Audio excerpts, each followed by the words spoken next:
প্রিয় সকল, আজ আমি দেখাবো কিভাবে একটি ক্লিয়ারেন্সের আবেদন করা যায়। ক্লিয়ারেন্স আবেদন করতে হেড অফিস থেকে একটি চিঠি আসা লাগে এবং চিঠি আসলে ওই কর্মীর শেষ কর্মদিবসে সে ক্লিয়ারেন্সের আবেদনটা করে যাবে। ক্লিয়ারেন্সের আবেদনের জন্য আমরা ইন্টারনাল প্ল্যাটফর্মে প্রবেশ করে HRM এন্ড পেরোলে যাব। এখানে আমরা HRM নামে একটা মেনু পাবো। আর যদি মোবাইল ভিউ হয় সেক্ষেত্রে এমন আসবে, এই যে কর্নারে থ্রি লাইনে আসলে এখানে HRM মেনু পাবো। তো HRM মেনুর মধ্যে আমরা এই যে ক্লিয়ারেন্স এইখানে আবেদনকারী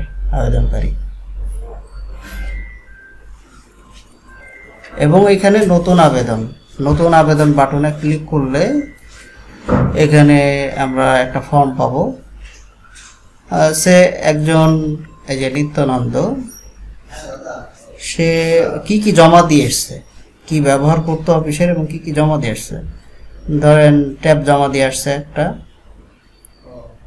এখানে ট্যাবে সিলেক্ট করে এই তীরে ক্লিক দিতে হবে, তাহলে এখানে ট্যাব এবং ট্যাবের সংখ্যা কতটি, 1 বা 2টি এখানে দেওয়া যাবে। তারপর আর কি ব্যবহার করতো, সিম ব্যবহার করতো, তারপর আর কি ব্যবহার করতে পারে, যা ব্যবহার করুক না কেন সে এগুলা নির্বাচন করে ক্যালকুলেটর ব্যবহার করতো সে একটা। তারপর সে একটা ব্যাগ ব্যবহার করতো, আমি অন্যান্য দিলাম একটা, দেওয়ার পর এখানে ব্যাগ দেওয়ার পর এখানে আমার যাবতীয় যা ফেরত দিয়ে এসেছি এগুলো অ্যাড করা শেষ। এখন আমি যে মাইক্রো ফাইন্যান্স ফিল্ড ইনফরমেশন, এই নিত্যানন্দ সে ফিল্ডের সাথে সম্পৃক্ত বিধায় সে মাইক্রো ফাইন্যান্স ফিল্ডের তথ্য দিবে। এই জন্য এই যে মাইক্রো ফাইন্যান্স ফিল্ড ইনফরমেশনে টিক দিতে হবে, দিলে একটা ঘর আসবে। এখানে সমিতি নং, এখানে কয়টি সমিতি সে পরিচালনা করত। আচ্ছা নিত্যানন্দ ভাই কয়টি সমিতি পরিচালনা করতেন আপনি? 15টি। আচ্ছা কতটি মেম্বার ছিল?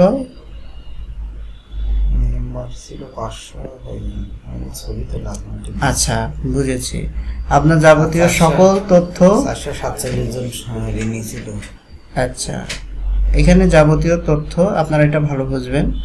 তথ্য দিয়ে এখানে সুপারভাইজার হিসাবে আপনি যার নিকট দায়বদ্ধ তাকে নির্বাচন করে, এবং আরো যদি কাউকে নির্বাচন করতে চান 2205 তো, আর এরিয়া ম্যানেজার কি দেওয়া লাগবে তো